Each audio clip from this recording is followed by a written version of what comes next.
ভেনেজুয়েলার কারাগারে বন্দি মুক্তি নিয়ে শুরু হয়েছে তথ্যের চরম গোলকধাঁধা। সরকারিভাবে 400 জনের বেশি মুক্তির দাবি করা হলেও এনজিওগুলো বলছে সংখ্যাটি অনেক কম। মাদুরোকে যুক্তরাষ্ট্রের আটকের পর এটি কি কেবলই ট্রাম্পকে দেওয়া শাস্তির সংকেত, নাকি নিশ্চয়ই রাজনৈতিক চাল? পর্দার আড়ালে আসলে কতজন মুক্তি পেয়েছেন?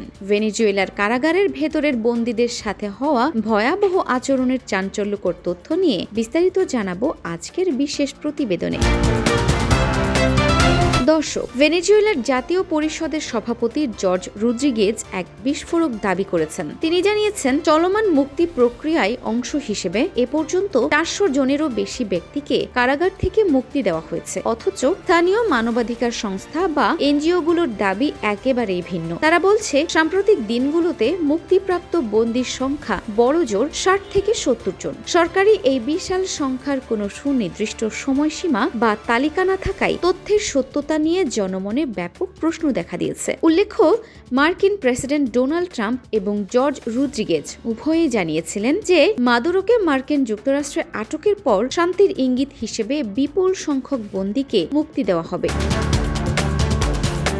রদ্রিগেজ অধিবেশনে দাবি করেন, তারা কোনো রাজনৈতিক বন্দীকে নয়, বরং সংবিধান লঙ্ঘনকারী কিছু রাজনীতিবিদকে মুক্তি দিচ্ছেন, যাতে দেশের শান্তিপূর্ণ সহাবস্থান নিশ্চিত হয়। যদিও ভেনেজুয়েলার সরকার সবসময়ই রাজনৈতিক কারণে লোকজনকে আটকে রাখার বিষয়টি অস্বীকার করে আসছে। মানবাধিকার সংস্থা ফোরো পেনালের তথ্যমতে এবছরের শুরুতে দেশটিতে অন্তত 800 রাজনৈতিক বন্দী ছিল।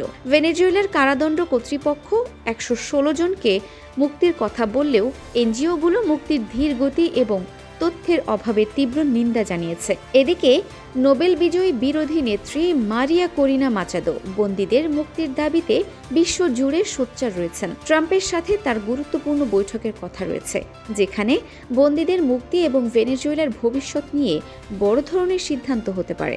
বন্দীদের মুক্তি নিয়ে নাটকের পাশাপাশি সামনে এসেছে কারাগারের ভেতরের ভয়াবহ চিত্র।